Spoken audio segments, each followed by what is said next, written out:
왜 이렇게 불쌍하지? 너 왜 이렇게 불쌍하지 진짜? 자 여기 예. 자 판매 목적 타사업장 반출.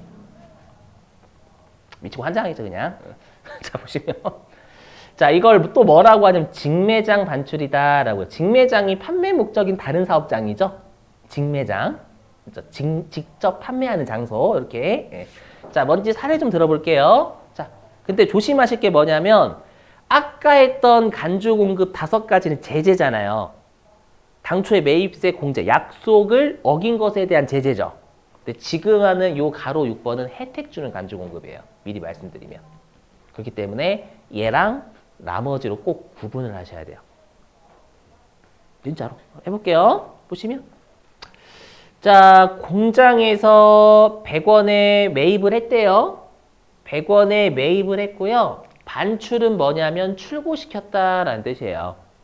그래서 공장에서 대리점에 이 재화를 출고만 시킨 거예요. 출고시키고 대리점에서 150원에 판 거예요. 얘를요. 아셨죠? 그러면 우리가 간주 공급을 적용하지 않겠다라는 건 뭐냐면 이 사실 그대로 보겠다라는 거죠. 우리가 여태까지 간주 공급은 실제로는 그거지만 그게 아니라 처분한 것으로 간주하는 거니까 사실을 안 보는 거잖아요. 사실대로. 근데 간주 공급을 적용 안 한다라는 거 사실대로 보겠다라는 거예요. 이해되세요? 그러면 우리가 공장은 대리점한테 팔았어요? 출고만 했어요? 출고만 했죠. 그럼 공장에 매출세액은 있어요? 없어요? 없어요. 0이에요. 0. 판 게 아니잖아요, 여러분들. 됐죠? 자, 그 다음에 공장은 100원에 매입했죠? 그러면 10원의 매입세 공제를 받을 수가 있어요. 그러면 이제 납부세액이 나와요? 환급세액이 나와요? 그렇죠. 환급세액 10원이 나와요. 이해되세요? 근데 우리 어저께 신고서 하면서 환급이 예정신고 때 된대요? 안 된대요? 그렇죠. 안 된다고 했었죠. 미리 말씀드리고 확정신고 때 해줘요. 환급은. 확정신고 지나서 또 1개월 내에 해줘요. 1개월.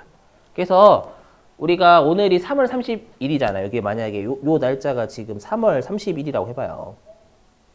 그럼 얘는 언제 돌려받냐면 8월 25일쯤 돌려받아요. 10원을. 맞죠? 예정신고 때 못 돌려받고.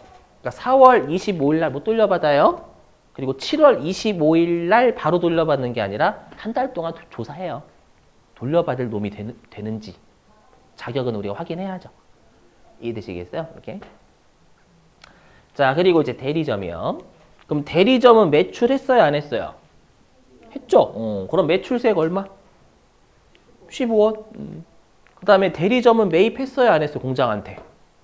안 했죠. 그냥 출고만 받았잖아요. 그래서 매입세액은 없어요. 했죠? 그럼 공장에, 죄송해요.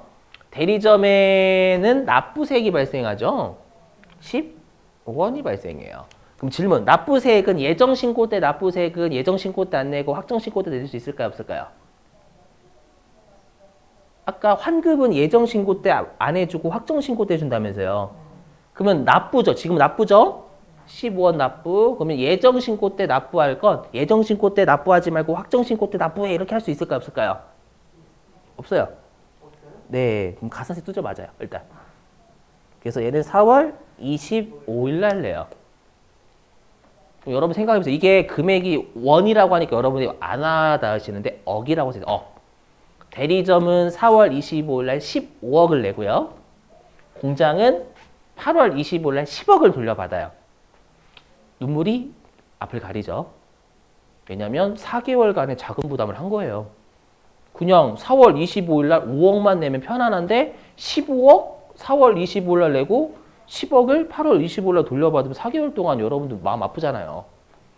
무슨 말인지 이해되셨어요? 그래서 이렇게 우리가 원래 사업장별 과세니까 어느 한쪽이 환급이 나오고 어느 한쪽이 납부가 나오면 환급은 확정신고 때 받는데 납부는 바로 하는 거니까 그 신고에 바로 하는 거니까 기간의 자금 부담을 하게 돼요. 이해되세요? 그래서 어떻게 하냐면 실제로는 공장에서 대리점에 출고만 한 거죠. 얘를 어떻게 간주하냐면 공장에서 대리점에 처분한 것으로 간주해. 처분. 공장에서 대리점에 이 물건을 출고시킨 게 아니라 처분한 것으로 간주. 그러면 어떻게 되는지 보시면 되겠지. 알죠? 그러면 처분한 것으로 간주하는 거예요. 간주하면 공장에서 대리점에 세금 계산서를 발급을 해줘야 돼요. 왜 그런지는 곧 설명할 거예요. 왜 세금 계산서 발급해 주는지. 그러면 이제 보세요. 그럼 간주 공급을 적용하면 공장은 대리점에 처분한 거예요, 안 한 거예요? 처분한 거예요, 100원에. 그럼 100원에 10%인 10원의 매출세가 생겨버리는 거예요. 이해되세요? 그 다음에 공장은 매입세 공제는 당연히 받겠지. 이건 간주가 아니라 사실이야, 매입한 건. 그래서 매입세 공제 10원을 받아요. 그러면 공장은 납부할 환급 받을 게 없죠? 0. 자, 그럼 거꾸로 얘기하면 공장에서 대리점에 처분한 것으로 간주하니까 대리점은 공장한테 매입한 것으로 간주하는 거예요. 거꾸로. 알죠? 그리고 그럼 대리점은 매출세 10원 나오겠죠? 그리고 대리점은 매입한 것으로 간주하겠죠? 그럼 매입세를 부담한 걸로 보는 거예요. 그리고 세금 계산서 받아야지만 우리 매입세 공제가 되잖아요. 맞죠? 그러면 대리점은 매입세 공제 받을 수 있어요, 없어요? 있어요. 세금 계산서도 받았고 과세사에 쓰잖아요. 쓰니까 매입세 공제 10원을 받을 수가 있다라는 거예요. 이해되세요? 그러면 대리점은 얼마 내는 거예요? 5원. 둘 중에 뭐가 나아요?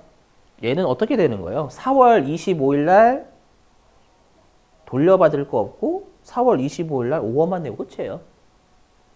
당연히 이렇게 간주 공급으로 보게 되면 기간의 자금 부담을 없애줘요.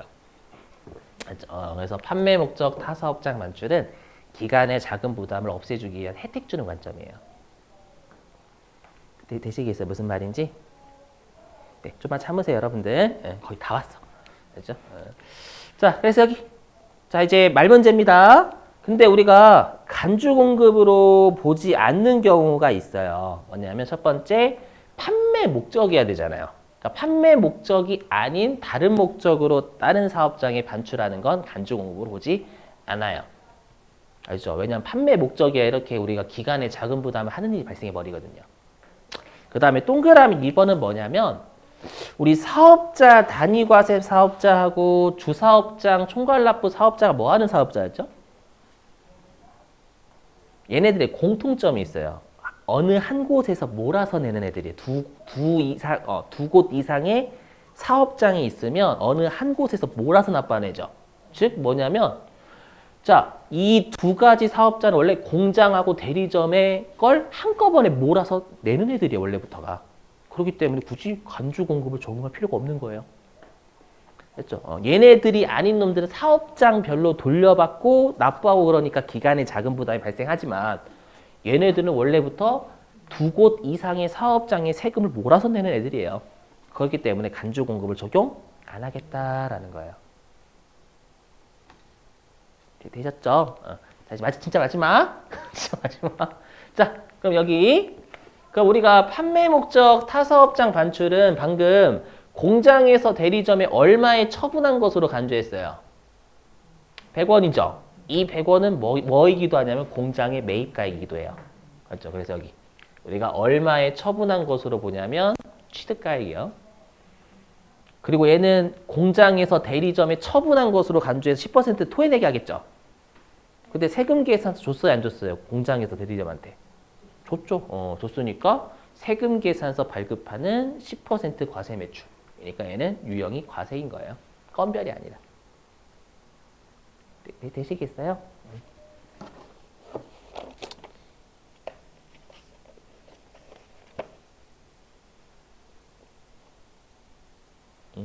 자, 10분 쉬셨다가요. 네, 우리 8시 5분에 계속 이어서 할게요, 여러분들. 10분 쉬죠. 안녕히 주무세요. 안녕히 주무세요.